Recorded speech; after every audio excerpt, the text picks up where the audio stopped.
Nagtitika akong matibay na di muling magkakasala sa iyo. Nagtitika naman akong mangungumpisal ng lahat ng kasalanan ko.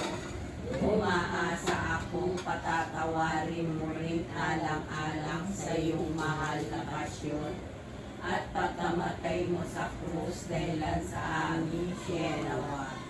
Buksan mo, Panginoon ko, ang mga labi namin at kamawain mo ang aming mga puso at pakalinisin sa mga walang kasaysayan, mahalay at walang tulong panindig. Liwanagin mo po ang aming bait, pagkalalamin ang aming loob, nang magulam-gulam namin sa aming puso ang mga pinagdaanan mong hirap at kamatayan.